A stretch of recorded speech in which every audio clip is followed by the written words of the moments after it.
Terrarium itu sendiri artinya adalah bercocok tanam menggunakan wadah yang terbuat dari botol kaca gitu ya. Kita bisa menanam tanaman, membangun satu ekosistem yang terdiri dari elemen, ada batu-batuan, ada mikroorganisme, ada tanamannya, ya itulah yang kita bangun gitu ya. Sekarang ini kan untuk terrarium ini banyak terutama untuk wilayah perkotaan gitu ya, dimana lahan sempit ya tidak bisa menanam. Nah, kita bisa menggunakan media tanam dari wadah-wadah yang kecil ini untuk dekorasi baik indoor maupun di luar ruangan gitu ya.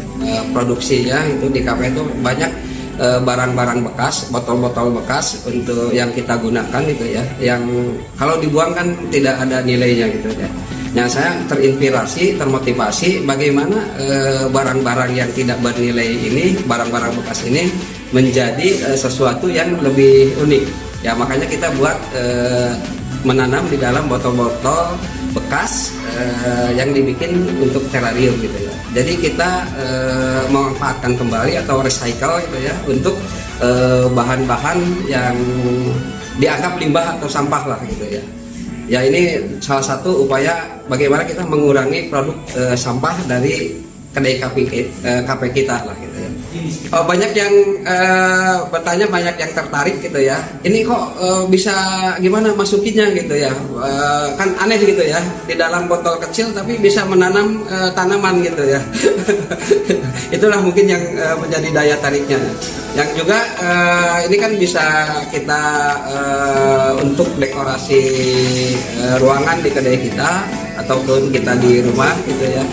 Juga ya secara fisiologis itu ya, kelebihannya ini untuk terrarium ini kita bisa meningkatkan mood, bisa meningkatkan kreativitas, ya bisa menambah untuk menghilangkan stres gitu ya. Kalau kita ya pusing-pusing ya lihat aja terrarium gitu ya. Udah kita hilang stresnya gitu. Ini tidak menutup kemungkinan dari hobi gitu ya menjadi peluang usaha gitu. Nah, mudah-mudahan nanti ya kita juga bisa produk terrarium kita ini untuk menghasilkan sebagai usaha baru lah, di samping mungkin kedai kafe yang sekarang ini ya, untuk menambah pendapatan lah gitu ya. Insya Allah ke depan kita untuk dibuat secara lebih banyak lagi sebagai usaha baru lah gitu ya.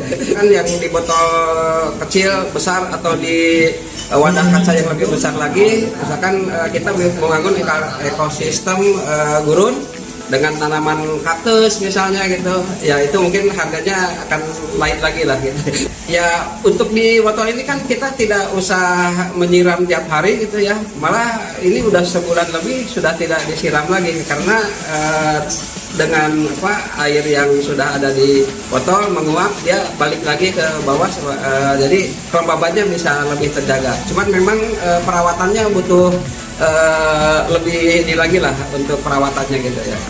Bagaimana supaya tetap kan tanaman membutuhkan sinar matahari ya, kita sehari 2 hari kita keluarin untuk mendapatkan cahaya gitu ya.